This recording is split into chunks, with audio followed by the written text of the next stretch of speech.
Raise your hand if you believe you are emotionally intelligent. I'm surprised because usually I get like 10%, and here was like 50 or 60% or even more. So, amazing. I have a second question for you. Raise your hand if you believe that the person sitting next to you is more emotionally intelligent than you. Okay. Okay, thank you so much. And now raise your hand if you're wondering, what is this emotional intelligence? Okay, we'll get to that. So now I want to know, where are you from? Tell me. Serbia, Austria, Algeria, United States, Canada, India, Asia, Malaysia. My friend, I am from Lisbon, Portugal. Do you like the city? Yes? Anyone here from Portugal? Yes? Very good. Thank you so much. So I'm going to tell you a story. And it's not a made-up story. It's something that really happens in nature. And I learn a lot from nature and from animals. This is how cows and buffaloes face storms. So let's start with the cows. So cows are eating grass. They see a storm just like this one far away. What do cows do? They start running away. So what happens is the storm is coming and cows don't run very fast. So the storm reaches the cows. And the cows keep running away, so they go with the storm. They maximize the time they are inside the storm because they go with the storm.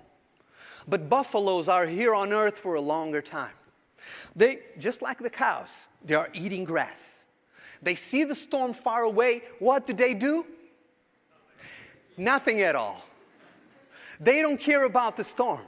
They just keep eating, enjoying life, eating grass, right? But the storm comes really, really close to them. They all together. They're always together. They look at the storm. What do? Nothing at all. They don't care. They enjoy their lives. But then something changes. The first drop of water, of rain, drops in the buffalo's head. And in that moment, what do? They run into the storm. So the storm is coming this way, and they run into the storm. So they minimize the time they are inside the storm. So my friends, the first message here is, be the buffalo.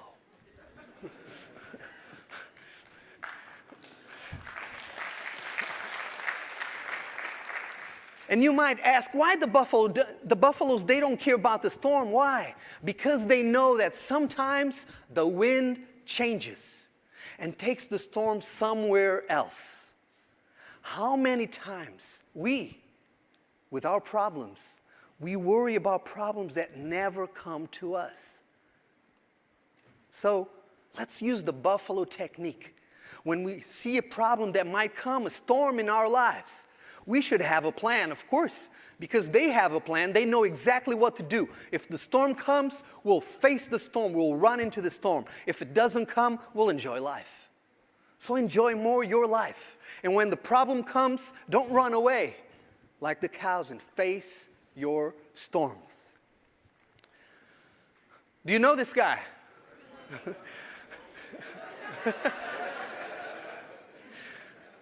Some love him, some hate him, but one thing is for sure, he is a buffalo.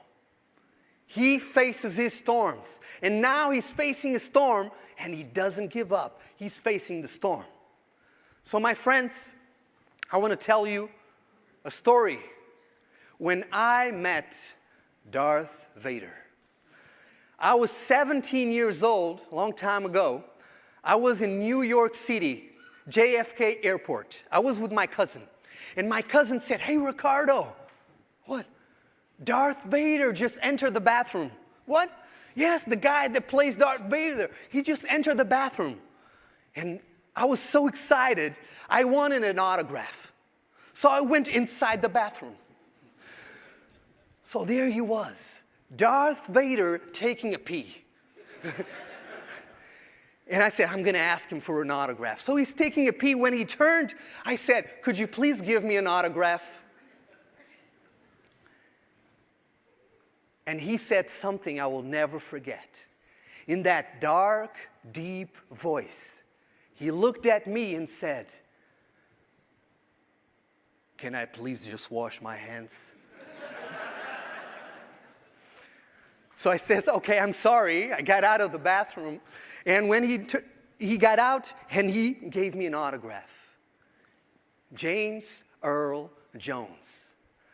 So then I found out that he didn't play the guy, he played just the voice. Another actor played actual Darth Vader, but he had the voice, really thin voice, so they got James Earl Jones to get the voice of Darth Vader. So eventually, and unfortunately, I lost the autograph. But I didn't lose the message.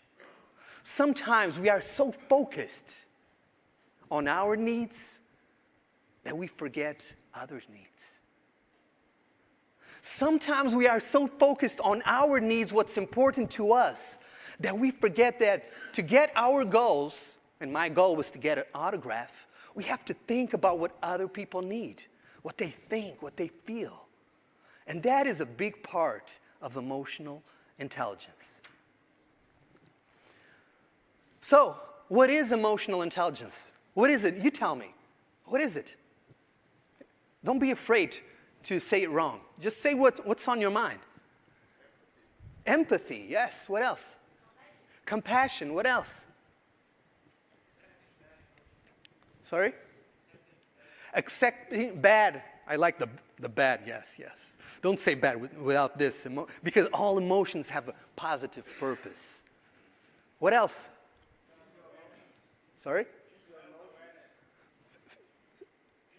Feel your emotions, yes. Feel and live your emotions, because we don't want to feel bad emotions, and we want to feel the good emotions, and we think that's the secret for happiness. It's not possible. Our brain and bodies are designed to feel all emotions.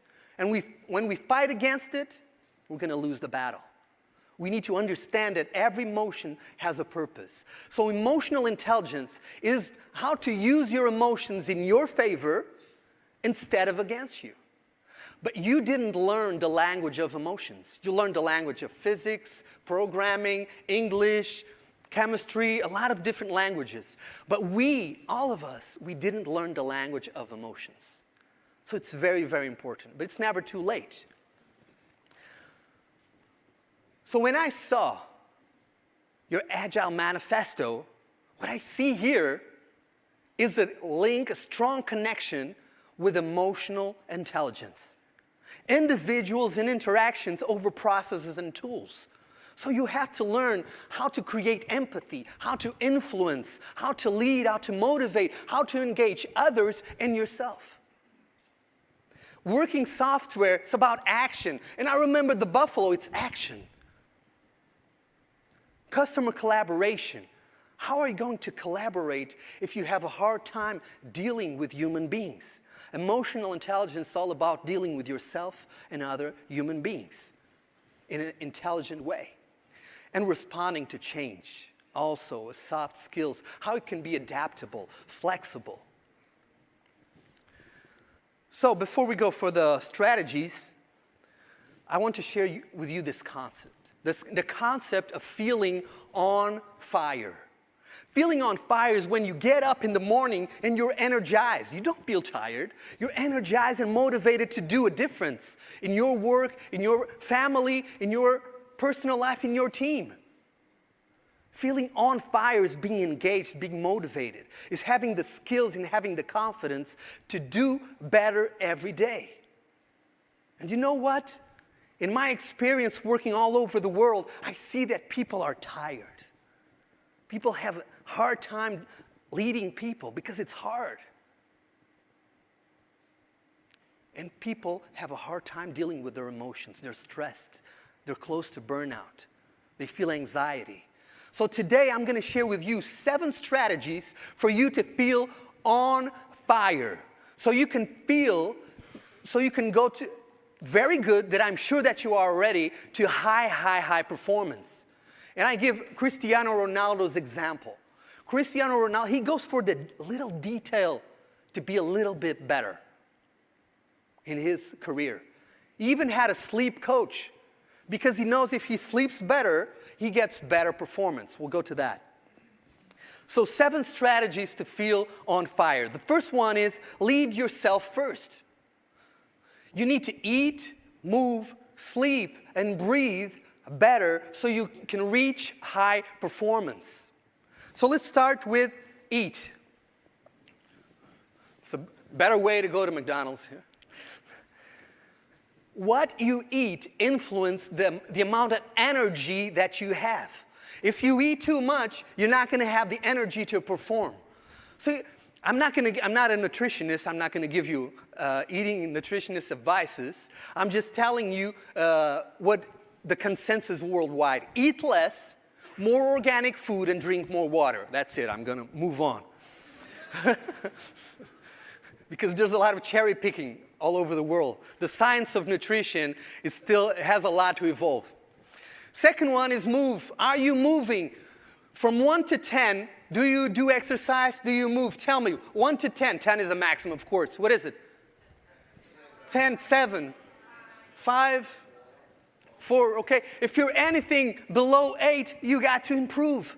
And if you're in 8, you got to go to 9. If you're in 9, got to go to 10. Moving. Our bodies are designed to move. And we stay all day in front of a computer. You're not going to have the energy necessary to high performing. Next one is sleep. How's your sleep? Are you sleeping enough? From 1 to 10, tell me. 1. 10, 7. You know what? The quantity of the sleep is not the most important. It's the quality. And there's a lot of things you can do to get that quality of sleep to improve your performance. A lot of people wake up and they feel tired already. It happened to me for a lot of years. So if it happens to you, you need to improve the quality of your sleep.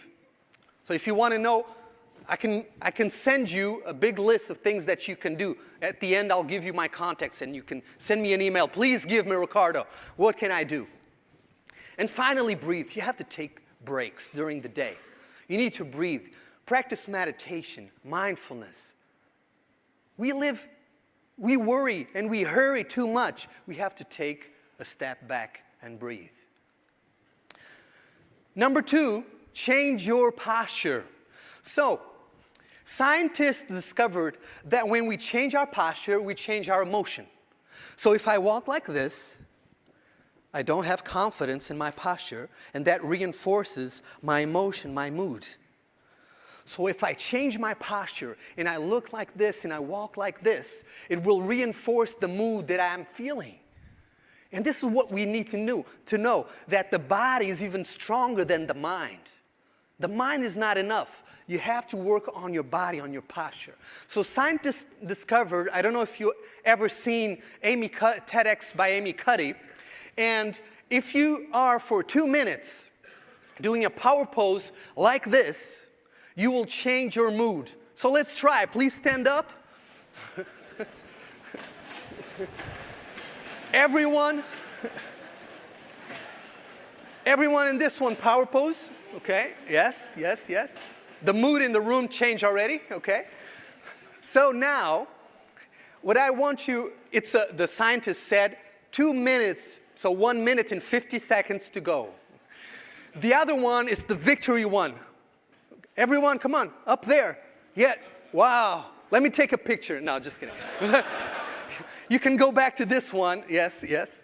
So when you're feeling a little bit more down, when you feel a little bit more tired, before a meeting that you need to energize, you do the power pose. Usually before the keynote or training, I go to the bathroom and I do it in front of the mirror. Today I did it over there. I was quiet over there. I did it. I do the power pose. I get my mind. So, but listen, power poses, 1 minute to go. Just keep on it. Yeah. There's one famous guy that I didn't talk about today that does a lot of power poses, and that is Yes. And so, one thing that's really important is working on the body alone doesn't work. Because if you're doing this, looking at the mirror and saying, I'm a failure, it's not going to work. It has to be body and mind. What I usually think is, I am calm. I am relaxed. I am confident. And I say it at least 3 times. I am calm. I am relaxed. I am confident. So I'm working body and mind. And I get in the zone to do, and then I visualize. That's the next one. I visualize success. I imagine everyone during the keynote, everything's going fine. And at the end, people coming to me and say, wow, it was amazing. No pressure. Wow, it was amazing. And you know what? 99.9% it happens because I put myself there in the mood. So I'm going to do it. We're going to do this for the first time in Scrum Alliance. We're going to do, you can stop doing now, we're going to do one thing that Cristiano Ronaldo does. When he scores a goal, he does this and says at the same time, "Sí." So when I count to 3, all of the room, everyone is doing it. What he says is, "Sí," okay? And does this, like that. 1, 2, 3, "Sí." Yes, perfect. Thank you so much.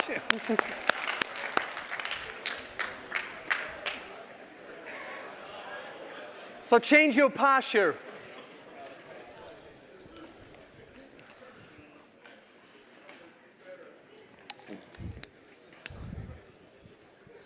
So next one is change your self-talk. So we talked about the body, now we're going for the mind. And the mind is very powerful. Scientists discovered that every day we think around 35 to 85,000 thoughts per day. Of course, some of them are unconscious, but still, it's a lot of thoughts. But the most interesting part of the study was this. 80% are negative. 80% are negative. So my friends,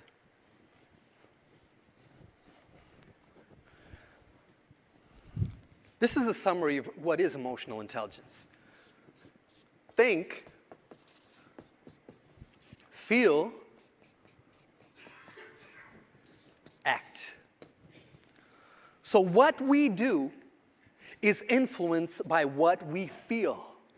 And what we feel is influenced by what we think, and of course our body, our breathing, our posture.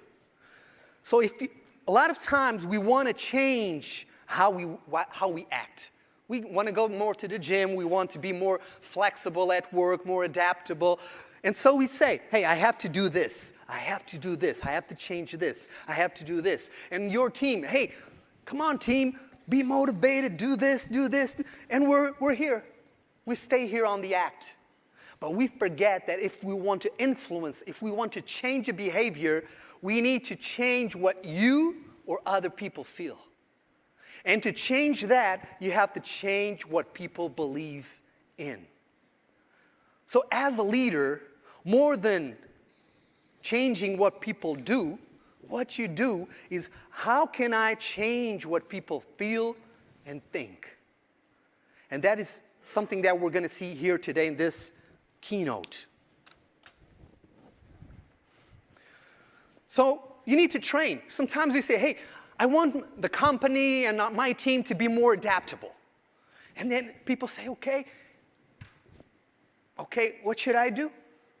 Be more adaptable, how can I do it? Because if you're playing football or soccer and you want to be you train it, right? You go there and score goals, you practice, you go to practice. If you want to be a better basketballer, you practice. If you want to program better, you practice.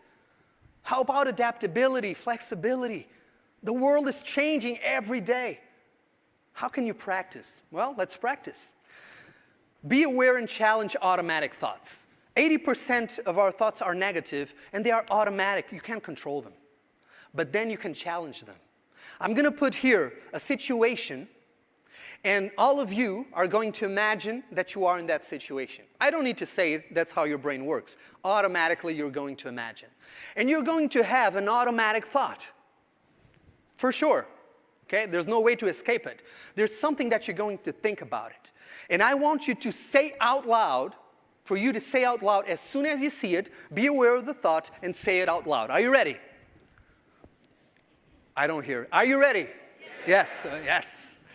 Here it is. In the exact moment I entered the room, they stopped talking. Automatic thought? What? They're talking about me, good or bad? Bad. 80 or 90% of the people in this room thought they're speaking bad things about me. Amazing. There's so many meanings in this, but that's how you thought. But that's how our brain works. That's how it works. So don't judge yourself for that. But then you have the power to challenge. So what other meanings could this have? They were talking about something private, not about me. Something private, and they stopped talking. They don't want me to hear. But it's not about me. What else? They're eager to see me. Yes, when I go to the Middle East, they say, for respect. Okay? There's different meanings. Maybe coincidence, they were talking and they just stopped talking in that exact moment. Coincidence. And this is my favorite one. They are organizing a surprise party for me. So my friends, one fun fact, and that you can use in your favor, usually we use against us. Our unconscious brain doesn't know the difference, our unconscious brain doesn't know the difference between imagination and reality. That's why when we go to see a movie, our conscious brain says, they're actors. It's all play pretend. And our unconscious brain says, oh, and you get scared in a terror movie. That's why, because your unconscious brain thinks it's really happening. That's why if I ask you to think one of the worst days in your life, in that moment you're sad. Because your unconscious brain thinks it's really happening again. That's why when you think of a problem over and over again, the Buffalo storm, you are living the problem almost, and you feel bad like it's happening. So you need to change and choose your thoughts carefully. Choose the quality of your thoughts and challenge them. So if you want to be more adaptable and flexible, start practicing with your brain. When you see a news on the TV or online, you have an automatic thought. Be aware of it and then challenge. Okay, what other meanings could this have? So you practice flexibility and adaptability, not just, I need to be more adaptable. Practice. Number 4, embrace vulnerability. Leaders that share and admit their mistakes have teams that share and admit their mistakes. If you hide your mistakes, your team will hide their mistakes. And if they hide their mistakes, you can't manage if you don't have all the information. And when you share your mistakes, you create what? Trust, empathy. So vulnerability is what the leaders of the future, the leaders of the present do. The leaders of the past was, okay, if I admit my mistake, I'm weak. The leaders of the present, of the future is, if I admit my mistake, I win my team. And I can influence them. So let's do an exercise. I call it the power of vulnerability. I will say some phrases. And this is good because as I do it, you do exercise. Okay, you're not sitting down the whole time. I say a phrase. If you say yes, okay. I say I like rice. If you like rice, you will stand up. Not yet. Just an example. If you don't like rice, you sit down. So, and then we go. I start with easy stuff, and then we go a little bit deeper. Are you ready? Okay. First one. I would like to go to the Maldives. If yes, stand up, please. Okay. Let's go together. An idea for the next conference, right? Yeah. Okay, you can sit down. And we live now in a we live now in an era, at least here in Europe, that everyone likes sushi. We think, but it's not true. You want to see? I don't like sushi. See? A lot of people doesn't like. Okay, you can sit down. Next one. I have lied before in my life. I lied. So many liars in the room. You can sit down. You can sit. See, exercise, huh? I often procrastinate on things that are important to my success or well-being. Look around, look around. You can sit down. I am afraid of speaking in public. I am afraid of speaking in public. Sir, can you come here to the stage? No, just kidding. Just kidding, just kidding. You can sit down. I would like to spend more time with my family and friends.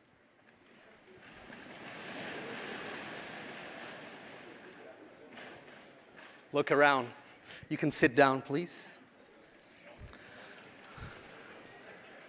You're going to get out of here really fit, right? Yeah. One of my biggest fears is not being present in my children's lives.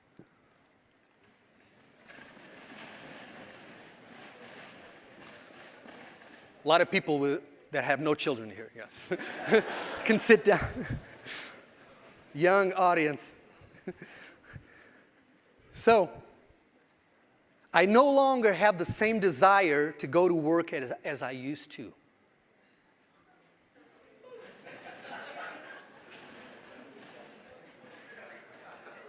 It's good to admit in front of 500 people, yeah. You can sit down, please.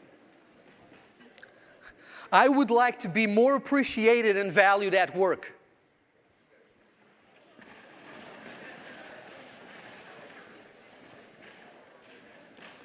You can sit down. In this one, usually I get 90%, so you're going good here.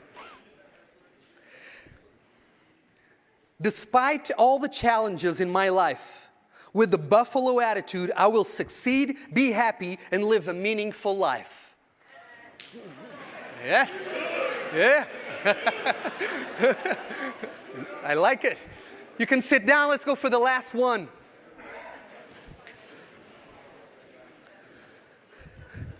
Myself and everyone in the Scrum community, we will make a world a Scrummer place.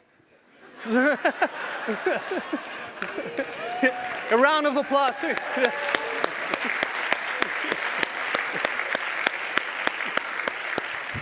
You can sit down, please. Thank you.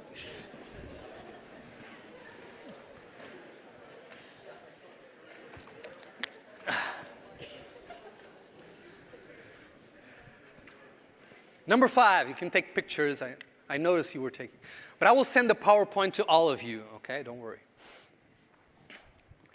Communicate emotions and needs. Do you know this TV show? Raise your hand if you know this TV show. In English, it's Money Heist. Okay. For those who don't know, this TV show, it's a bunch of people that rob a bank, a big bank in Spain, and it's actually the house of money that builds the money.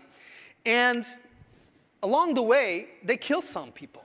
Okay? It's not their intention, but they kill some people. They're robbing a bank, something that it's not good to do, of course, and they kill some people along the way.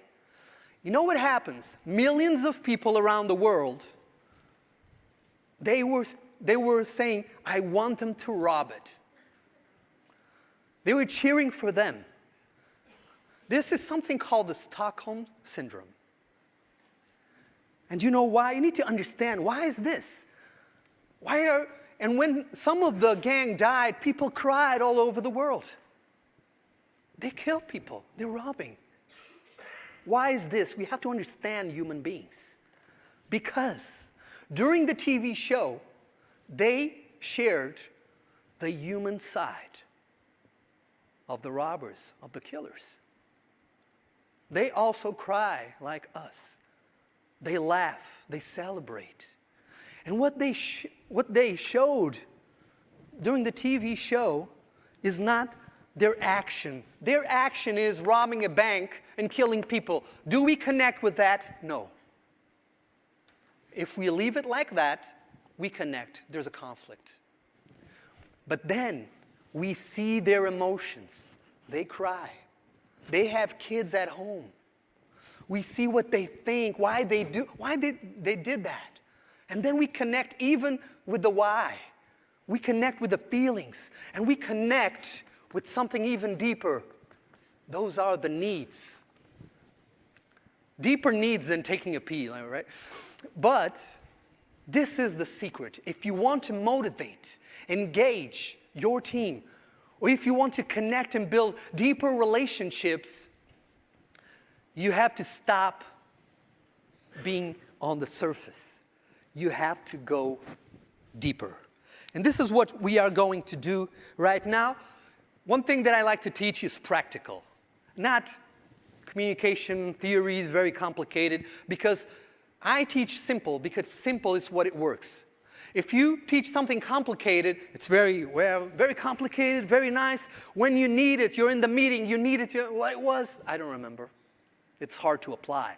So what I teach, it's the simple things that I apply in my life, and then I teach you. So NVC, nonviolent communication, for me, it's more than a communication technique. It's a way of living. It's go deeper. So 4 pillars. Marshall Rosenberg was the creator. He died a few years ago. 4 pillars. The first one is observations. We need to speak more observations and less evaluations and judgments. The second one, emotions, needs, and requests. So here it is. Observations, emotions, needs, and requests. To understand each one of them, let's go one by one, okay? You can take the pictures. I will send it to you, the PowerPoint. First one, observation. So let's make it a game.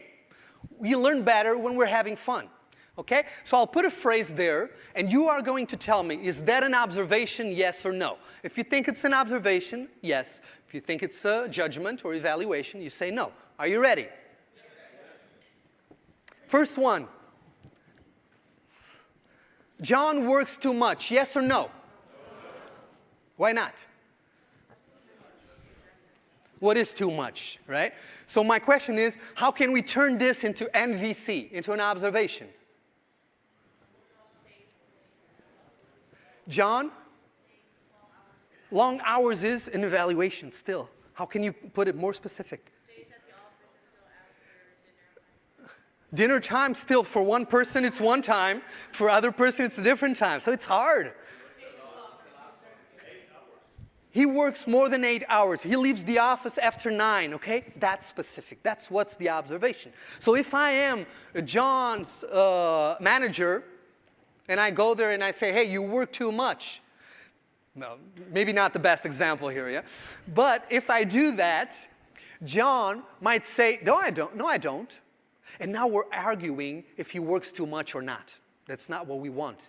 If he feels judged, he's not going to listen anymore. So what we want with observations is for people to keep listening. Another example. Anna insulted her coworker. Yes or no? No.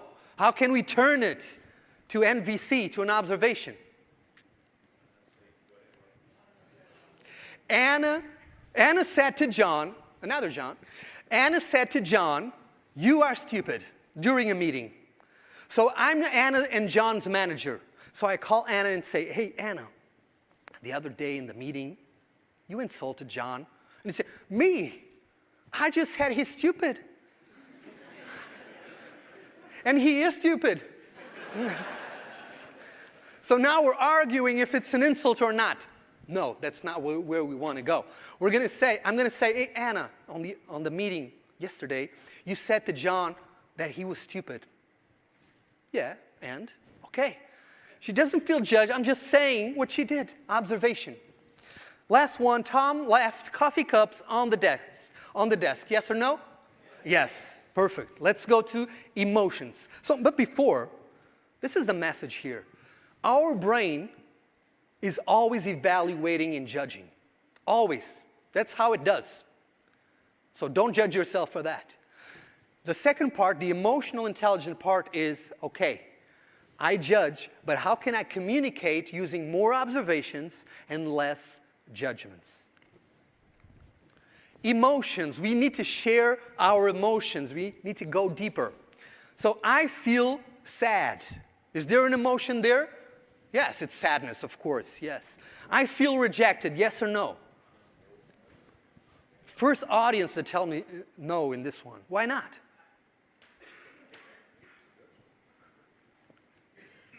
Yes, yes, yes, yes. For psychologists, rejection is an emotion, for most of them. Not for Marshall Rosenberg. For him, in his theory, and I agree, is there are some emotions that people hear as judgment. I feel rejected. People hear, you are rejected me. I feel disappointed. People hear, you are disappointed me. Okay, you felt rejected. What other feelings did you feel? I feel sad. Okay, I felt sad. Okay, that's what you say. I felt sad. Next one. I feel that you did a great job. Yes or no? No, there's no emotion there. We use that. I feel this, but with no emotion in it. Next one. Needs. This is one of the most important one. We have to share our needs. You said you were going to do what I asked for, but you didn't do it. Yes or no? No. Well, what is this? It's an observation. It could be an observation, right? If it's true, but it's not, the need is, why it's important? It's not there. Why do you want me to do it? Next one. When you didn't deliver the report on time, I felt angry because I need efficiency in this important project. Yes or no? Louder. Yes. What's the need there? Efficiency. Now, the important question for you. He's angry. Why he's angry? Why? Sorry? Yes. Efficiency. It's a need. You can hear it as a judgment, but efficiency, it's a need. That's another very important thing. Sometimes you speak of observations, you speak with no evaluation, but people still hear a judgment. That's normal because this is not a magic formula. People will, especially if for years you're judging, and then you come to my keynote or training, and then you start talking about observations, people are used for being judged. And then they will continue to hear it. So you have to continue to speak observations. Okay, so when you lie to me, I feel sad because I need transparency. It's also a yes, the need for transparency. You don't have to say, I need this, I need this. Just say what's important for you. Okay? Because for me it's important, because for our team it's important. Next one, requests. How to do a request, a specific request. Please give me more freedom. Is it a good request, yes or no? It's too vague, right? Okay, what should I do so you can feel that you have more freedom? I would like you to give me a response until this Friday, yes or no? Yes, very specific. Could be even more specific, but it's specific. I don't want you to work so much, yes or no? No. Because the main reason is when we do a request, we should do it on the positive, not on the negative. So NVC, observation, emotion, need, and request. You can see here an example. So helps to prevent and resolve conflicts, increases communication clarity, promotes empathy, practices assertive communication, develops leadership skills and feedback skills, and more sincere and profound relationships. Let's go for the number 6. Engage people using the GAP model. A lot of pictures. Go. So there was a crime. And I need you to help me solve this crime. I'm going to say, every crime has a crime scene. Are you ready to see it? It might shock you. This is John. Don't worry, he's not dead. He's just completely disengaged, close to burnout, not motivated. And John is a metaphor for a lot of people in the world. So Gallup does this big report on employee engagement every year. The last one, all around the world, the average was 67% of employees are not engaged. Before the pandemic, it was 64, so the difference not as much. So the crime of disengagement leads to demotivation, loss of focus, anxiety, burnout, lower productivity. So it is indeed a crime. So every crime has suspects. Let's look at them. John's manager, the company culture, John himself, John's colleagues, human resources, and of course, like always, the butler is also a suspect. We never know, right? We never know. So in a few minutes, I will ask you, who do you think is the main responsible for disengagement, for people disengagement all around the world? I know you have your favorite already. You're a guess. Just let's look at the clues first, okay? So I created in the last years the GAP model. This is the employee engagement drivers. What really makes people motivated and engaged at work? And what I discovered is if you want to motivate, you have to meet needs. So every letter is a different need. So in the next few seconds, we need to investigate which need, what are the needs that were not met in John's life, professional life, okay?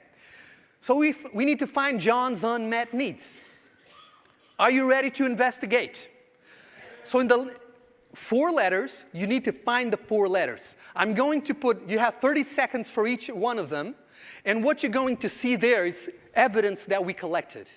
You're going to see SMS messages, things that John, we heard calls that he did with friends. So we got some things that he said, so he had the clues. So with your help, we're going to find out what are the needs behind the behaviors. Are you ready? Let's go. First one. John said, I'm looking for another job.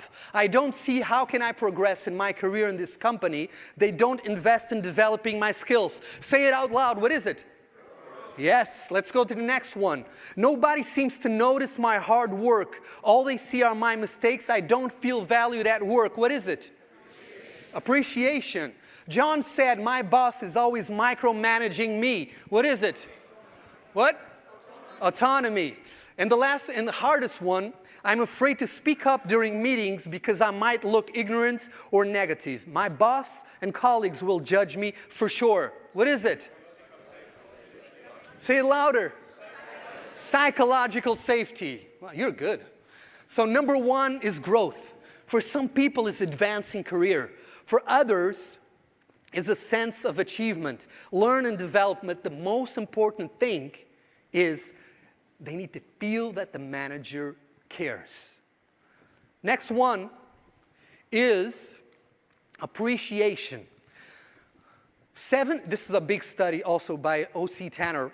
79% of employees who quit their jobs cite a lack of appreciation as a key reason for leaving. 79%. Next one, autonomy. Daniel Pink, he says, control leads to compliance. Autonomy leads to engagement. Next one, psychological safety. I believe you were the group that did it faster. I do this really fast. Very nice. So if you see here, most companies are in the anxiety zone. So high performance, high pressure for performance, for results, but low psychological safety. That is the main reason people are feeling disengaged. So you as leaders or part of Scrum teams or as a Scrum Master or product owners, it's in your hands to bring your teams to the learning zone, to create that safe environment where people can speak up, give their feedback, so they can innovate. Give them the autonomy they need so they can feel appreciated and grow. So my friends, now I want to know your opinion. Well, who's the main killer of engagement all over the world? Manager? Company culture? The butler, yeah, we never know. The system. What else? John himself. So now I'm gonna tell you. I forgot my Sherlock Holmes hat, but I'm gonna tell you. So the engagement killer is, if this works, John's manager. And you ask, so is that your opinion, Ricardo? No. This is Gallup's report. They found out that 70% of the engagement responsibility, it's in the manager. So if you are managers, you can think, automatic thought, so I'm to blame. I'm the killer. And what I say is, hey, challenge your automatic thought, change your belief, and have a new belief, and that is, I have the power to change. I am the one that's really responsible to create this engagement in the world, in my team. So that is a different approach. You can change it, and it's in your hands. But there's still 30%. And the other 30% is the company culture, John himself, John's colleagues, human resources. They are all responsible for engagement. Because when we asked John's manager, hey, you are to blame, he said, no, it's not me. I just did what everyone does in the company culture. So my friends, for the first time in history, the butler is not the responsible. Unless he works at the company. So my friends, how can you create engagement? A lot of ways. We don't have time to go deeper here, but one of the simple ones, remember simple is more powerful, is to ask questions. What you need to do is ask, okay, hey, go one-to-one, it's better in the beginning, one-on-one, and you ask, hey, what can I do so you feel appreciated in our team? What needs to happen in this company so you feel that you are growing inside the company? What needs to happen so you stay here in the company for a lot of years? And that makes people think and share their thoughts, their feelings, and their needs. So this is the most important thing. You need to investigate. You need to investigate and go deeper. Not just what they do, but what are they thinking? Imagine if you know everything people are thinking in your team, everything they are feeling, everything they need. What can you do with that information? It's very, very powerful. So you need to become a thoughts, emotions, and needs detective. And the final one is something that we talked already, is be the buffalo. Don't forget to have the buffalo attitude. Face your problems. Don't worry too much about storms that will never come, but have a plan. If it comes, you face it and you go. And also, remember, they always go together. So don't do it alone. Go with your team. So we're almost at the end. I want to share with you a story that I love very much. It's a wise man. The wise man, he was more than 100 years old. He had the right answers for every question was ever made to him. One day, a teenager from the village said, tomorrow, I'm going to ask him a question. He's going to get it wrong for sure. What is it? I'm going to take a little bird in my hands. If he says that the little bird is dead, I open my hands. The bird flies. He's wrong. If he says he's alive, very subtle, I kill the bird and I show him he's wrong. So it doesn't matter what he's going to say, he's going to get it wrong. So the other day, there he was with the little bird in front of the wise man. And he asked, wise man, is the little bird inside my hands dead or alive? And the wise man looked at him and he said, my friend, the answer, it's in your hands.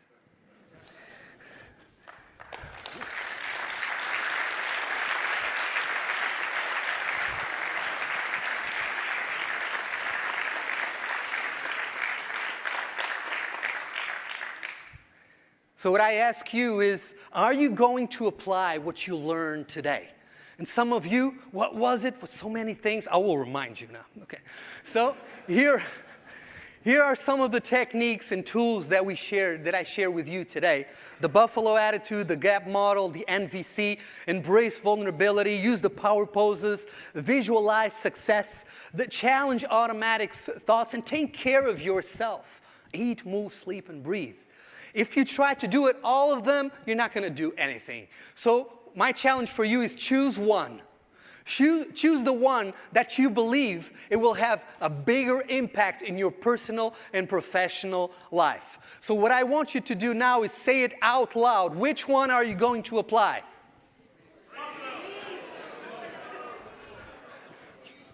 I did not understand any of those because it was all at the same time. So now what I want you to do, and it's really important also to me, is for you to add me on social media. You just put my name, Ricardo Cabete, LinkedIn, Instagram, Facebook. You add me and you send me a message. Well, give me a feedback and tell me which one, it's like a commitment, which tool are you going to apply? So I know which one people really like better, so I can use more of that also, but also it's a commitment. For you to go to my social media, add me, and send me that, it's a commitment that you will apply. That's the only reason that it makes sense for me to come here, is for you to apply. Because if you don't, we're just having fun. And fun is good, but if we apply it and improve our lives, it's even better, okay? So almost at the end, and getting, again, the Agile Manifesto, we need to feel on fire. And to feel on fire, we need to create that fire, that drive in our lives. And this is what I want you to remember. One of the things that I want you to remember is when you wake up in the morning, if you feel tired, not engaged, it means you need to change something in your life. So now, we're going to try. It's not easy. We're going to create fire in this room. Are you ready to create fire? You know, to create fire, we need more energy. So for that, please stand up.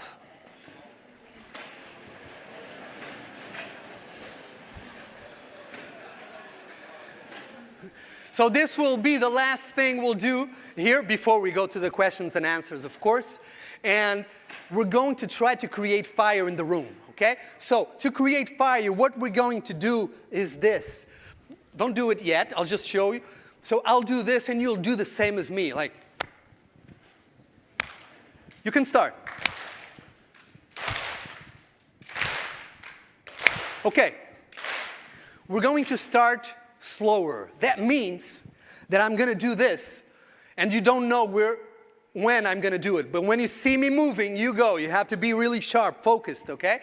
And then we're going to do faster, faster, faster, faster. And at the end, there's no synchronicity. You just go really fast. At the end, you go so fast, you're going to feel fire in your hands. Yeah. I don't know if we can create fire, but at least you're going to feel it in your hands. Because that's the message. To change your life, it's in your hands. Okay. Remember, it's not just the body, it's your mind. So think what you want to improve during the exercise. What you want to improve in your life.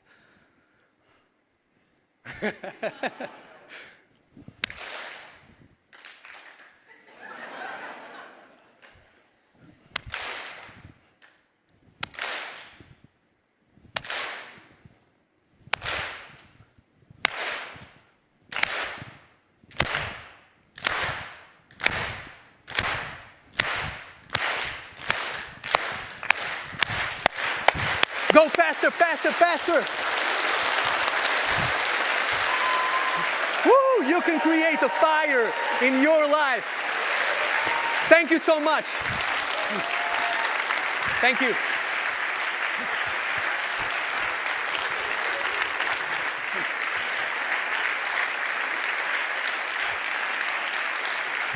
Thank you so much.